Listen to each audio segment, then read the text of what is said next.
They chained her as a pleasure animal. Then she looked at me and said, "Take me home." Frank Marek had no interest in the black market. He wasn't here for entertainment, not for women, not for the sick economy that thrived in the lower levels of Hearthrose 6, where poverty and heat kept most people too tired to care what happened in the dark. He was a habitat surveyor, certified by the Intercolonial Infrastructure Bureau, sent to assess dome stability in Sector C8 after an old coolant line fractured during the last tremor. He was good at his work, efficient, quiet, hands always on the right tools, eyes scanning structures, not people. That's how he kept himself detached. He didn't like being here. The corridors of Shea Market were too hot, too loud, too close. Rusted walls wept condensation from the heat vents overhead. The smell, metal, grease, bodies, old water, pressed into his lungs. He adjusted the mask over his nose, even though it did little. His handheld scanner blinked a dull green. Structural stress was registering higher than expected. That was the only reason he descended deeper into the center gallery where the power junctions intersected. Then the shouting started. Frank slowed his pace as the tunnel widened into a commercial rotunda. There were cages built into the walls, dozens of them. Some open-fronted, others sealed with mesh. Every booth had a display light and an uplink scanner for biometric purchasing. He knew the setup. He wasn't a stranger to what went on here. He just didn't look. Today he looked. She was suspended against a tilted metal slab in the center display. Arms locked above her head by magnetic cuffs. Feet just barely touching the floor. Her skin was deep violet, smooth, faintly glowing under the spotlight glare. Her long silver-white hair fell over one shoulder, tangled with beads and fragments of ceremonial thread. She wasn't moving. Her eyes, wide, pale lavender, were half-lidded, but she wasn't unconscious. The merchant beside her tapped a panel, triggering a subtle jolt through her restraints. Her body tensed, not violently, just enough to make her chest rise, enough to remind the crowd that she could react and had no choice but to do so. They laughed. She didn't flinch. Frank didn't want to be near this. He had work to finish. But as he stepped past the edge of the crowd, she moved, just slightly. Her head lifted. Her gaze swept across the room, skipping over everyone, then stopped on him. She looked straight into his eyes, not in panic, not in desperation, like she was waiting. Then she whispered, "Take me home." His body froze. The words were soft, barely above breath, but he heard them. The sound cut through the auctioneer's voice, through the calls and claps, and the noise of generators humming in the walls. She wasn't speaking to anyone else, just him. Frank's heart started to thud harder. His jaw tightened. His first instinct was to leave, get back to the heat lines, log the damage report, file his readings, and forget this place existed. But his feet didn't move. His gaze dropped to her restraint point, standard linkage. Civil use tracking tag embedded in her neck. A glowing registry code stenciled onto the curve of her lower back, half visible where her wrap had been torn away. It wasn't clothing anymore, just strips of ceremonial fabric, slashed to reveal the breast, the hip, the thighs. Her feet were bare, dirty, bruised. He didn't know her name, but she wasn't a stranger. Not anymore. The merchant caught Frank's hesitation. "She got your eye?" He grinned. "New intake. Quiet, mostly. Bit of attitude, but nothing we can't recondition. Pleasure tier pricing. 20% off if you buy untested." Frank stepped forward. He didn't speak, just raised his wrist to the biometric reader. The merchant blinked. "You sure? No demo? No whole period?" Frank's voice came out dry. "Now." A green light flicked on. Transaction complete. Ownership confirmed. The cage hissed open. The restraints disengaged. The girl, no, the woman, slid down the slab. Her legs gave out at first.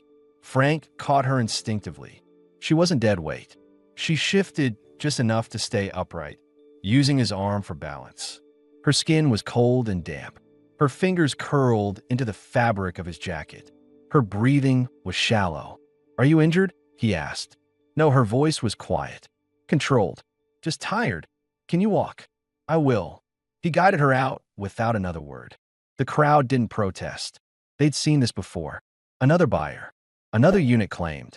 Nothing strange, except Frank's silence. The fact that he hadn't touched her, hadn't spoken more than a sentence, hadn't grinned or ogled. That part stood out, but not enough for anyone to interfere. He took her through back corridors, service routes lined with vent stacks and old conveyor belts. They passed no checkpoints, no patrols, just shadows and machinery. She didn't ask where they were going. She walked barefoot beside him, keeping pace, holding his arm lightly, not for protection, but for balance. Her legs trembled. She never complained. Frank's unit was a single-room shelter built into dome C8 support ring. Standard size for an independent contractor. Metal panel walls. Reinforced sealed door. One bed, one wash station, one heater core. His gear took up most of the left wall. He'd never had a guest. He unlocked the door and stepped inside. She followed. He watched her scan the room. Not like someone who expected comfort. Like someone counting exits. Calculating. Her back remained straight. She stood in silence. Frank removed his jacket and hung it on the peg, then retrieved a folded thermal shirt from his storage bin. He handed it to her. She didn't take it right away. "No rules?" she asked. "You're not property here." Her eyes narrowed slightly. "I am on record. I'll fix that." She took the shirt, then turned her back to him and let the remains of her wrap fall. Her body was lean, her skin marked in patches, thin scarring near the ribs, faint bruises at the thighs, restraint lines around her wrists and ankles. She pulled the shirt over her head. It hung low, halfway down her thighs. One shoulder slipped loose. Frank turned to the console and typed a quick command into the registry tool. He located her ID, accessed her status. Pleasure asset. Tag active. Owner verified. He hesitated. The interface warned him about altering bonded citizen data. Enforcement scans would flag inconsistencies. Deactivation could trigger review. He did it anyway. A click. Her tag pinged, then went dark. She exhaled sharply. "You just broke civil code," she said. "I know. Why?" "Because you're not a thing." She studied him. Her expression didn't soften, but the tension around her shoulders eased. He pointed to the bed. "You can take that. I'll sleep by the heater." She didn't argue. She pulled a blanket from the crate and wrapped it around herself, then sat cross-legged on the far corner of the mattress. Her silver hair spilled over one shoulder. Her legs remained visible beneath the thermal. She didn't hide them. Frank lowered himself beside the heater, cross-legged, checking his scanner out of habit. The leaked data was still active in his wrist log. He could file it later. His eyes drifted to her. She wasn't looking at him. She was watching the room. Quiet. Tense. Her fingers moved slowly over the edge of the blanket, tracing the fabric. Not aimlessly, like she was reminding herself that it was real. "Do you have a name?" he asked. She didn't answer right away. Then, Narration. He nodded. "Frank." Her gaze flicked to him briefly. "I know," she said. Neither of them spoke again for a long while. But something shifted. She was here, free in the only way this place allowed. And for the first time, Frank wasn't sure what he was supposed to do next.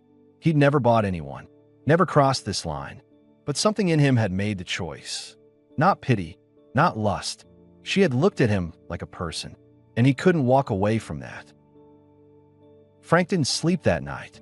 The room was quiet, too quiet. The hum of the heater filled the silence like background radiation. Every few minutes, he glanced toward the bed where Narration lay curled under the blanket, her breathing slow and steady. She didn't speak, didn't move much, but she didn't look afraid either. He stayed seated against the wall, one leg bent, eyes open. He was still processing what he'd done. He hadn't planned it, hadn't even known he was going to act until his wrist was already over the scanner. Buying someone wasn't just unethical, it was dangerous. Bureau protocols forbade direct involvement with bonded assets, even on fringe worlds. But Shade Market didn't care. Ownership was just a data point. Nobody asked what happened after. No one cared if she lived through the night. Frank ran his fingers through his hair, tense. He should have left her there. Should have looked away, filed his report, and gone back to the Dome Registry office like every other worker in this sector. But he didn't, because when she looked at him, she didn't ask for rescue. She asked for recognition, and somehow, that made it impossible to walk away. Morning on Hearthrose, 6 didn't look any different from night. The sky domes were cracked. Most of the upper panels smoked out or covered in tarpaulin. The inside of the district rotated on an artificial schedule.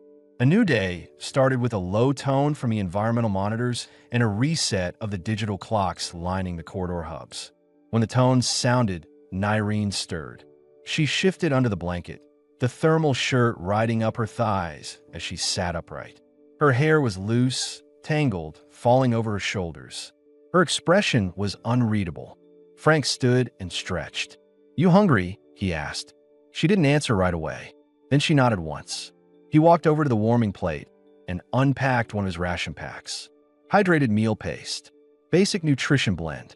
Not much, but it would hold her over. He slid it into the warmer.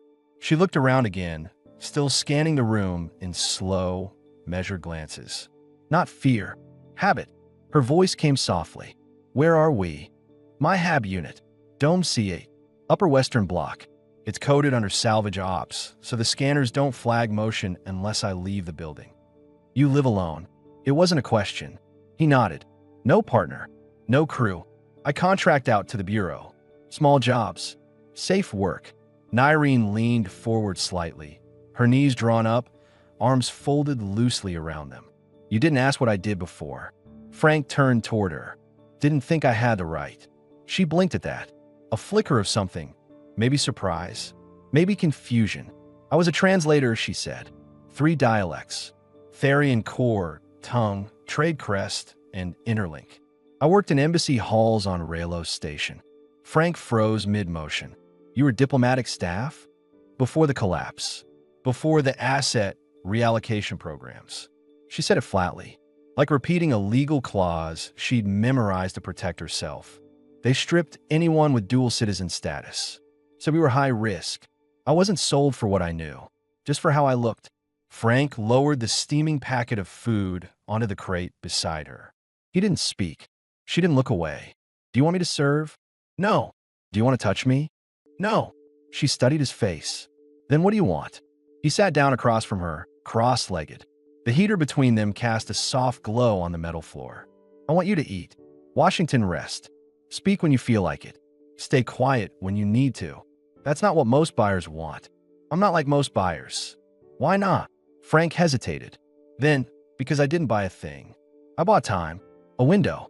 To keep someone out of that cage." That was when something changed. She didn't smile. Didn't soften. But she nodded once, slowly, and then, for the first time, she picked up the food herself. She ate in silence. Measured bites. Controlled, but no longer guarded. After eating, she stood and walked to the wash basin. Frank turned away to give her space, but he listened, heard the water splash, heard the rustle of cloth. When he turned back, she was drying her face with his utility towel. Her skin was damp, glowing faintly under the ambient light. She didn't pull the shirt down when it slid high on her thighs. She didn't shrink from his gaze. She watched him watching her, then sat back down. "I need to know something," she said. "You disabled the tag. That means you're flagged." "I know. If I'm scanned again, they'll register me as unassigned." "I know. They'll come looking. They won't find you." She tilted her head. "You're calm about this. I'm good at staying quiet, at not being seen. You think you can hide me? I know I can." Her lavender eyes held his for a long moment. Then she leaned back against the wall, one leg draped over the other. Her skin shimmered faintly under the heater's glow. The scars at her collarbones caught the light. Jagged, ceremonial marks turned cruel over time. She didn't try to cover them. "You know what they trained us to do when we're off shift?" she asked, voice distant. Frank shook his head. "Sit. Quietly. Don't sleep too deep. Don't speak unless prompted. Always look pleasant, but never eager. Don't frown. It looks ungrateful. Don't smile. It looks manipulative. Keep your hands visible. Keep your legs crossed, never parted, never closed. Everything calculated to be ready, but never in control." Frank's jaw tightened. "You don't have to do that here." She nodded once. "Then I won't." The silence that followed was heavier, but not hostile. She wasn't testing him anymore. She was deciding. Frank stood and pulled a thermal blanket from storage, laid it out on the floor near the heater. She frowned. "Why there?" You need the bed. And you. I'll be fine. She didn't press it, but she watched him again that night. As he powered down the scanner, as he slid off his boots, as he lay down without facing her. She watched, and when the lights dimmed to evening mode, she didn't say goodnight. She didn't move toward him, but when Frank rolled over in the quiet, he saw that she hadn't laid down either. She was sitting upright, blanket draped around her, her eyes still on him, and she looked like someone still waiting to believe this wasn't temporary.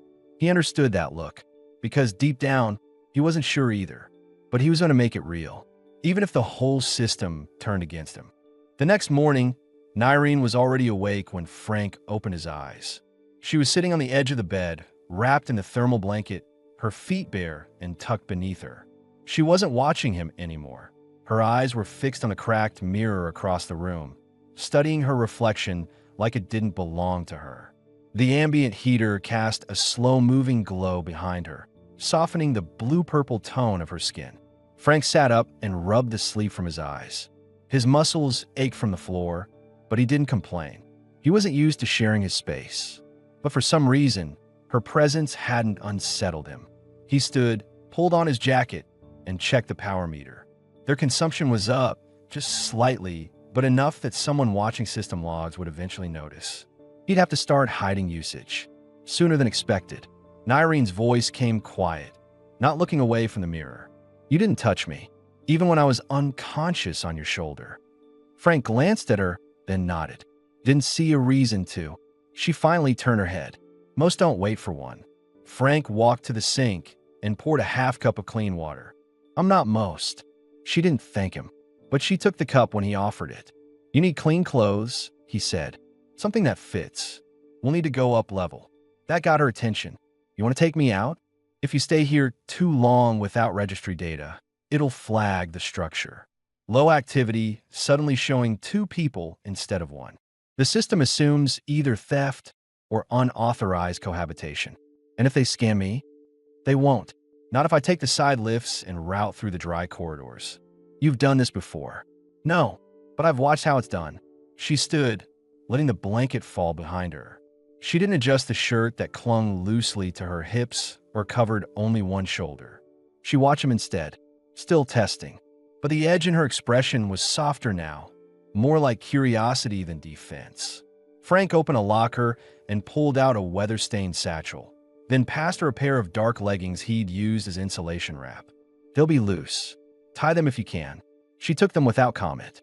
As he turned to give her space, she said, What happens if we're seen? We act like I'm your handler. You keep your eyes down. Walk 2 steps behind. Don't draw attention. Narration was quiet for a moment.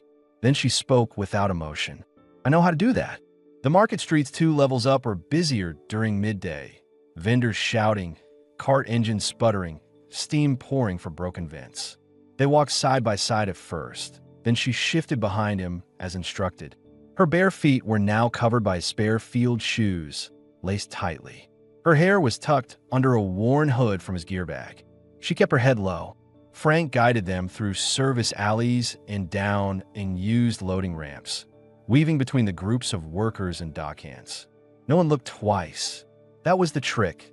The more casually she moved, the more invisible she became. They stopped near a supply kiosk tucked behind the outer sanitation sector. Frank scanned his band and waited as the console activated. A robotic voice offered clearance options for requisitions. Civilware, thermal gear, med strips. He picked 3 items. Pants, undershirt, long coat with fiber lining. The kiosk word then dropped the bundle. He didn't ask her to change there. He led her back 2 blocks to a side entrance where the outer wall had cracked and left a blind corner. She stepped inside and changed quickly. When she came out, the change was subtle but striking. The pants clung to her form but weren't provocative. The shirt fit snug against her frame. The coat was oversized, reaching mid-thigh, but it gave her weight. Presence. She no longer looked like something displayed. She looked like someone trying to blend in. Better? Frank asked. Narration pulled the coat tighter. Warmer. They returned the long way, taking detours through quieter alleys and dimmer vents. Frank kept checking shadows, listening for the low whine of scanners. There were none, but he didn't relax. Once back in the unit, she took off the coat and laid it over the crate. Frank went to the console and checked their water ration logs. One spike. Yesterday. Already time-stamped and stored. He tapped the override, masked it as system cleaning. It bought them time, not safety. Narration sat on the bed, legs crossed, hands in her lap. "You haven't asked what they did to me," she said. Frank didn't look at her. "I didn't think it was my right to know." "You're wrong," she said. "If you're risking your life for me, then you should understand what I am." He finally turned to her. Her face was blank, but her fingers were tight on her knees. "They didn't drug me," she said. "They didn't beat me. They trained me, broke my identity in pieces. Language first, made me speak in passive tone only.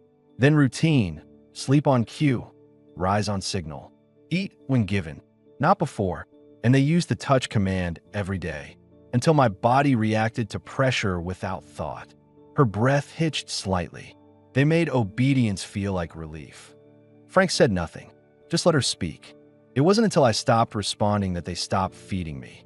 That's when I knew I'd forgotten who I was." She looked at him directly. "Until yesterday." Frank walked over and crouched in front of her. Not close enough to touch, just close enough to meet her eye level. "I don't need details to know what matters," he said. "They didn't erase you. You're still here." Her voice was low. "For how long?" "As long as you want." She stared at him, not blinking. Then her tone changed. "You don't get aroused by me." Frank didn't flinch. "I notice you.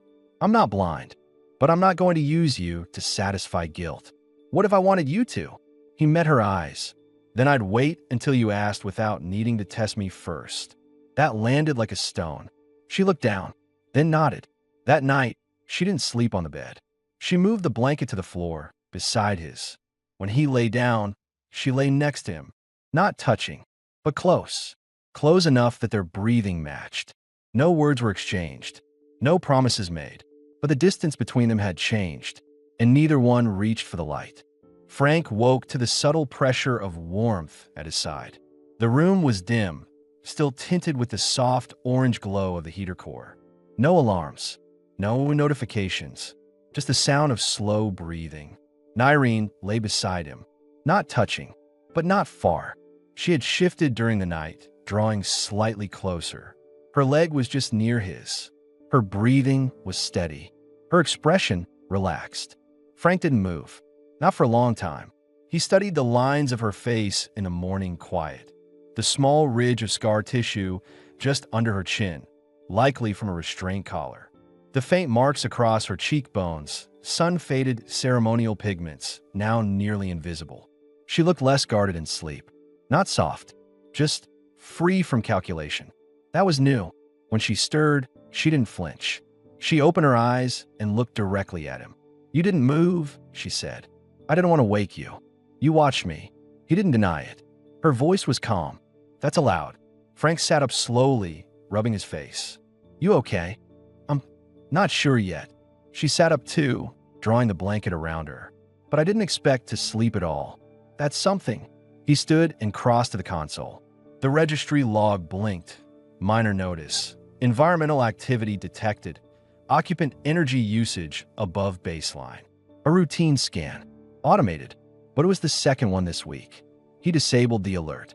Flagged it as a heater coil malfunction. With enough consistency, the system would stop querying. Maybe. Behind him, Narration spoke. That wasn't a personal message. No. System log. Monitoring. She stood, pulling the shirt down to cover herself. Her bare feet patted across the cold floor as she approached the mirror. She tied her hair back using a stripped wire cord. Efficient. Focused. Will they come? Not yet, but they'll start noticing patterns soon. What kind? Water use. Food requisition. Heat pulses. Two people leave different chemical traces. The dome scrubbers pick up exhale variances. She turned, watching him. "You know all that? I do habitat surveys. Infrastructure audits. I've written half the incident reports for this sector. And you think you can hide me? I can slow them. Mask usage. Block low-priority scans. Eventually, someone will flag us." Her voice didn't waver. "Then we should be ready." Frank turned toward her. "Are you saying you want to stay?" Narration paused. "I don't have a plan," she said. I don't have a purpose yet. But this space, it doesn't feel like the others. It doesn't feel like waiting to be sold again. He didn't answer right away. He walked to the heater, adjusted the output down one notch, then crouched to fix the uneven panel. She watched him with interest. You fix things when they don't work right. It's what I do. And if the thing is broken beyond repair, I rebuild it, piece by piece. There was silence after that. Then a knock. It wasn't loud. Just 2 measured raps on the exterior panel. Standard pattern for dome maintenance crews. Frank froze. Narration tensed, stepping back from the mirror. Her eyes darted toward the side wall. No exit. Nowhere to hide. Frank moved quickly. He crossed the room, tapped the console twice to disable the interior camera, and opened a private channel. Unit C, 8 responding, he said. The reply crackled through the wall.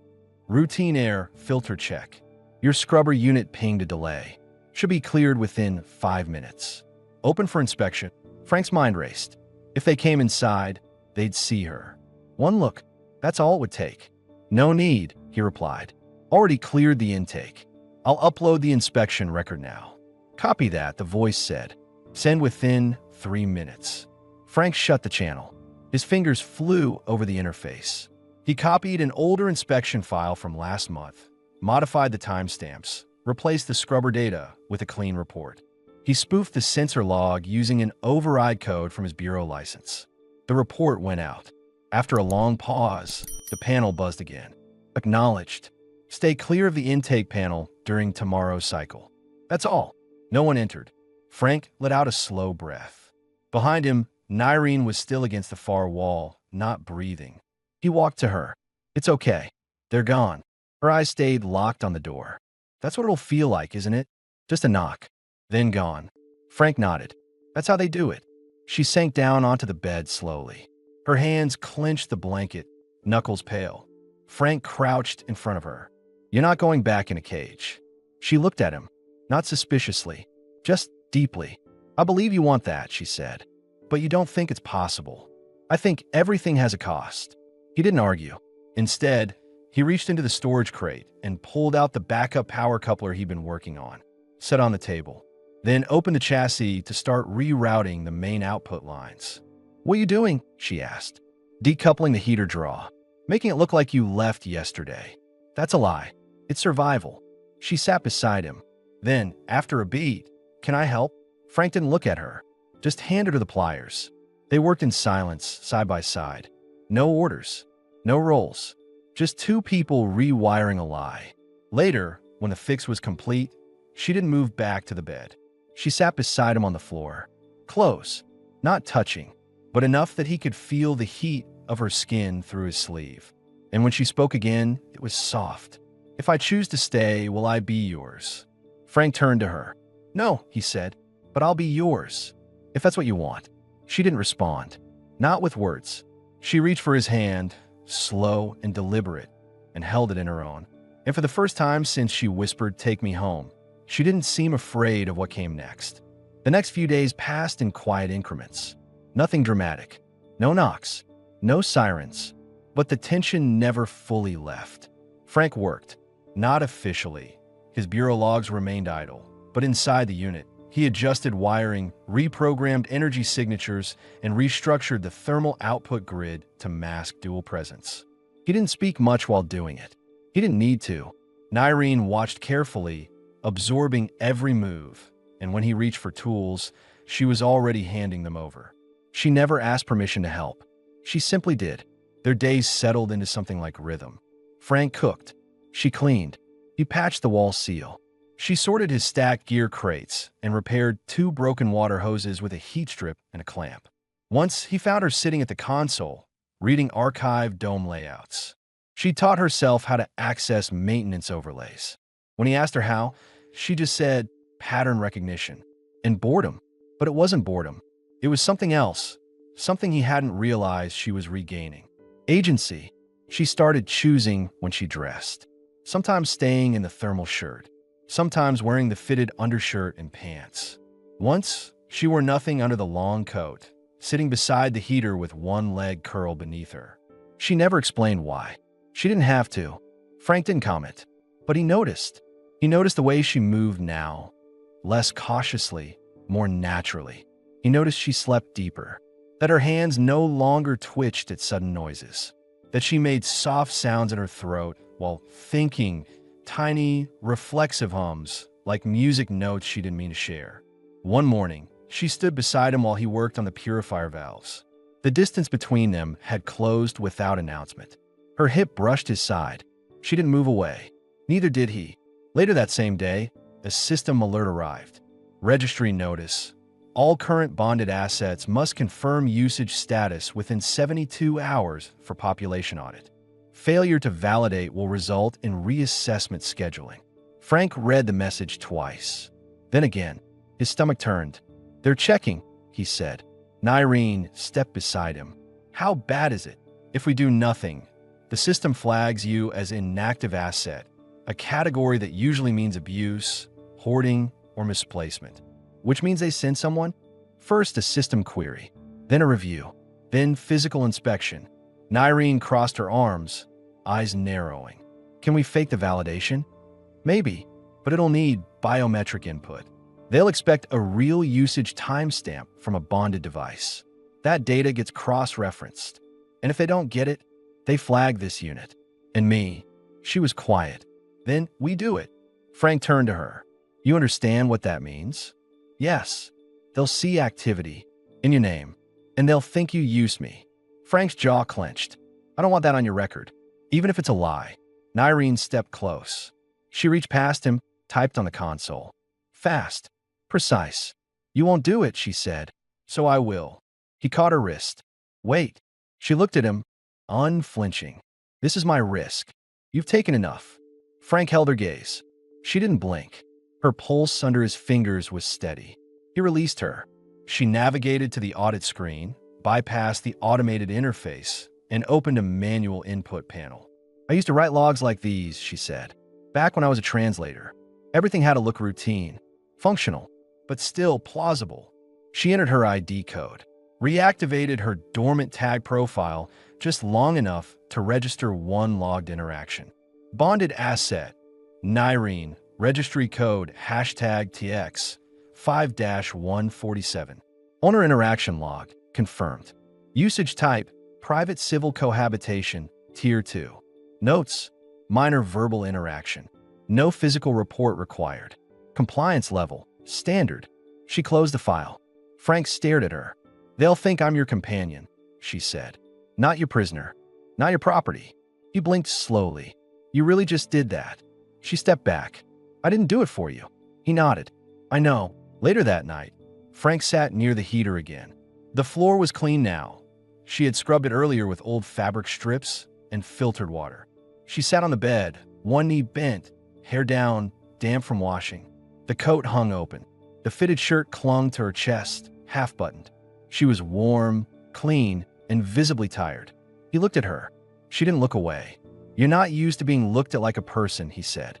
She responded quietly. "You're not used to being looked at all." That surprised him. She continued. "You carry silence like a second skin. It's not avoidance. It's armor." He shifted slightly. "You read people." "I had to. When I didn't, I suffered." She stood, walked to him, stopped just beside his leg. "I'm not afraid of you anymore. I never wanted you to be." Her fingers brushed his wrist. "Light. Testing. I still don't know what this is," she said. "But I want to choose it." He looked up at her. His voice didn't shake. "Then choose." Narration lowered herself to the floor beside him. She didn't curl up. She didn't hide. She leaned into his side, let her head rest against his shoulder, and closed her eyes. Frank stayed still for a long moment. Then, gently, he placed one hand over hers. No rush, no demand, just warmth, and something real, something that, for both of them, hadn't existed in years. Frank stood over the console, jaw clenched, eyes locked on the new system message flashing in red. Dome Sector C-8. On-site verification required. Physical registry audit scheduled within 24 standard hours. Non-compliance will result in administrative review. No workaround, no override, no upload link. This time, the system wanted a face, a name, a presence in front of the bureau console downtown. It wasn't a security sweep. It was worse, routine bureaucracy. Something no one questioned because it wasn't personal, just protocol. But for them, it could mean everything unraveling. Frank backed away from the screen. His palms were sweating. His thoughts kicked into motion, calculating alternate paths, burner IDs, relocation zones. But the truth settled hard. They had no time. He turned. Narration was seated on the edge of the bed, one leg curled beneath her, one arm resting on the frame. She wasn't wearing the coat, just the thermal undershirt and pants, her hair loose, still damp from earlier. She looked calm, too calm. She saw his face. Something's wrong. They wanted to show up. In person. Full scan, full ID validation. Her expression didn't change, but her fingers gripped the frame tighter. They don't send people for this kind of check, Frank said. It's procedural, random selection. But once they log my presence, they'll match activity metrics. My heat use, water rate, your record. And if you don't go, they shut down the unit. Force inspection. They'll find you. Narration looked away for a moment. Her voice, when it came, was dry. How long do we have? Until midday tomorrow. She stood. Then we go. Frank blinked. Where? Off-grid. You've mapped the unused sectors. You said it yourself. You've surveyed half this dome. That was different. Scouting is one thing. Vanishing from the registry is another. She stepped closer, her voice steady. Frank, you brought me to save me. Now let me save us. He didn't move. His hands stayed at his sides, clenched. What's left if we run? He asked quietly. No job, no record, no access. Every day, we'll be watching the shadows. Her reply was soft. We're already doing that. She touched his wrist, gently, not guiding, inviting. I'm not afraid to live in hiding, she said. I've already lived in chains. This is better. He looked at her for a long time. Then something broke in him. Not panic, not frustration, just silence giving way to truth. I'm scared, he admitted. She nodded. Me too. He sat down. The words had drained him. His shoulders fell forward. His hands hung between his knees. Narration sat beside him. Not close, not far. Then she said something he hadn't expected. When they trained us, they made us practice being wanted. We were taught how to respond to a touch, how to whisper like it meant something, how to pretend we crave being seen. Frank didn't interrupt. But they never taught us what to do when someone looked at us and didn't expect anything. When someone saw us and just waited. She looked at him then, her voice quiet. You did that. His chest tightened. I didn't mean to. I know. That's why it worked. Silence again. Then, slowly, she leaned her head against his shoulder. He didn't move. Her voice came so softly he barely heard it. I want to sleep next to you tonight. Not just near you. With you. His heart thudded once. Then again. She wasn't offering. She wasn't trading. She was choosing. He looked down at her hand, resting on her thigh, fingers loose. He covered it with his own.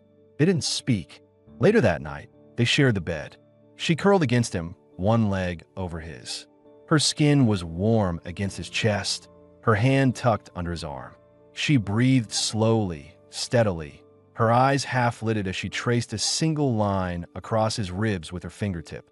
No urgency, no tension. Frank wrapped one arm around her waist.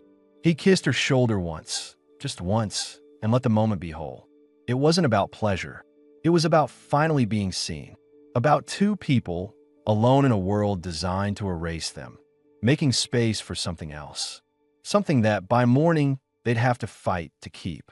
And for the first time in years, neither of them wanted to be anywhere else. The unit was dark. Only the heater's low glow lit the room as Frank crouched near the floor panel, pulling back the final junction plate. His fingers were steady, but his breath was tight. Behind him, Narration packed their final items into a salvaged field bag. 2 thermal rations, a folded blanket, 1 data pad wiped clean of registry logs. That was all they could carry. Once the panel was loose, Frank reached into the cavity and disconnected the wall node, the link between their shelter and the dome's central system.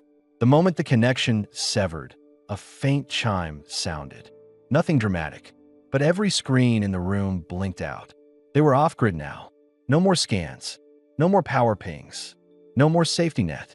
Narration stood silently, watching the lights die. "That's it?" she asked. Frank nodded. "We disappear from the dome in 90 seconds. Then the system flags the unit as abandoned. Will they come?" He looked up at her. "Not fast. It's just another vacancy on their list. We'll have at least 2 days before anyone checks physically. Maybe longer." She exhaled, then crossed to the heater, kneeling beside it. She took off the coat, folded it neatly, and placed it beside the wall. She didn't put it back on. She turned to him. The soft light from the dying heater played along her skin, deep violet, smooth, faintly glowing now that she was warm, clean, and not hiding. Her chest rose evenly, no tension in her limbs. She looked free. Frank rose to his feet and stepped closer. Neither of them said a word. She reached for his hand, laced her fingers through his, and rested her forehead lightly against his chest. "We won," she said. He let his chin rest against the top of her head. "It doesn't feel like a win yet. It will, once we leave."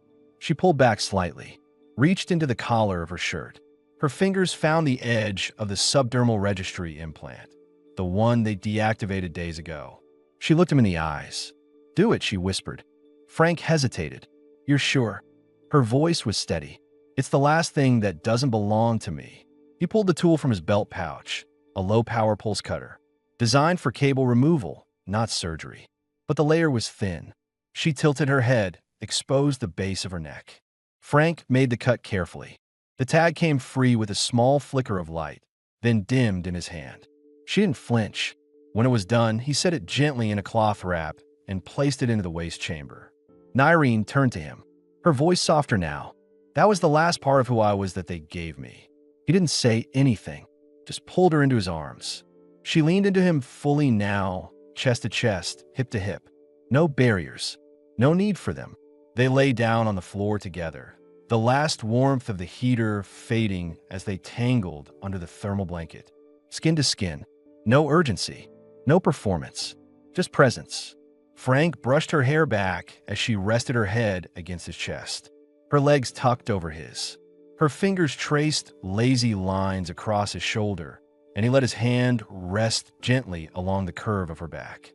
She looked up at him calm. "I feel whole." He kissed her once. Slow, certain. And when they made love that night, it wasn't about relief. It wasn't about reclaiming. It was about arrival. There was no shame, no fear, no transaction, only consent, only breath, only warmth between two people who had lived in silence and were now finally allowed to be heard, in each other's skin, in each other's presence. And when morning came, they rose together, dressed, packed, and stepped out into the maintenance corridor with nothing but what they carried and who they had become. Frank didn't look back, and Narration didn't need to. She'd already left that place behind the moment she said, "Take me home." Now, finally, she was there. The sky above the outer ridge wasn't real, but it looked close enough. They had made it to the collapsed perimeter of Sector K, long since abandoned after a methane leak forced evacuation a decade prior. Most people thought the area was toxic. Frank knew better. He'd surveyed it once, years ago, and logged it as structurally unsound but breathable with filter supplementation. No one read the fine print. Now it was theirs. They'd repaired a small outpost pod, rerouted a power cell to keep the interior warm. It wasn't much: metal walls, scavenged bedding, a solar mesh canopy barely holding together overhead. But it was safe and quiet, and nobody came this far anymore. Frank stepped outside into the filtered light, adjusting the old solar panel by a few degrees. The wind here was dry, soft. He could hear himself breathe, could hear her inside, humming, just softly, as she folded up the new blankets they'd bartered for days earlier from a blackline trader who never even looked her in the eyes.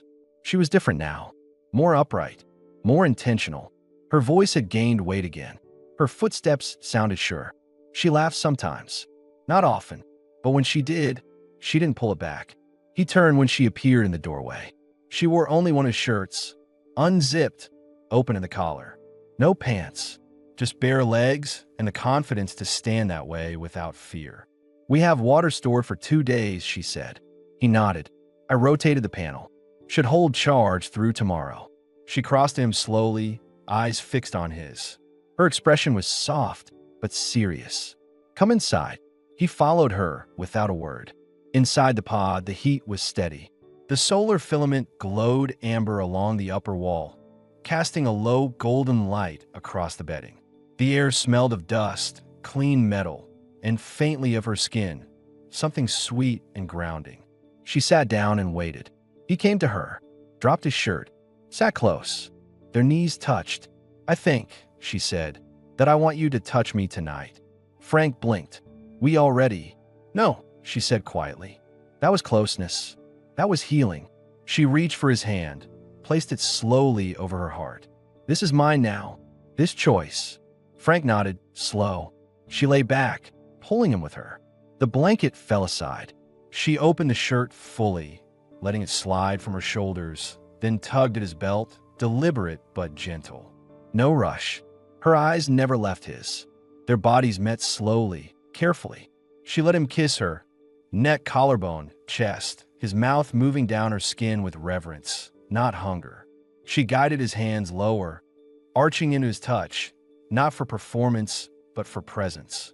Every sigh, every shift was real. No pretense. He slid between her thighs, pausing as their bodies aligned. "Is this what you want?" he whispered. She nodded once, breathless. "Yes, all of it." Their bodies moved slowly at first, careful, paced, adjusting to rhythm rather than chasing it. Her hands gripped his back, then his shoulders, then his face. She looked into him as he moved inside her, not to measure him, but to meet him. Their breathing deepened. Sweat gathered on skin. She wrapped her legs around him, drawing him closer, not out of need but want. Her lips brushed his. He kissed her deeply, with weight. There were no roles here, no language of ownership or performance. Only two people, moving in time, wrapped in each other's silence and sound. When she gasped softly, he slowed. When she urged him deeper, he answered. When she trembled, he held her. They reached the edge together. No peak like a crashing wave, just a long, slow current of release that pulsed through them both, until their bodies finally stilled. He didn't move. She didn't speak. They just stayed like that, foreheads pressed together, breathing shared. After a long time, she exhaled. "This time," she whispered, "I felt everything." Frank kissed her brow. "I did too." She smiled. Small, honest. And they curled together in the warmth of the pod, limbs tangled, no weight between them. No shame, no fear, just a future finally chosen and held.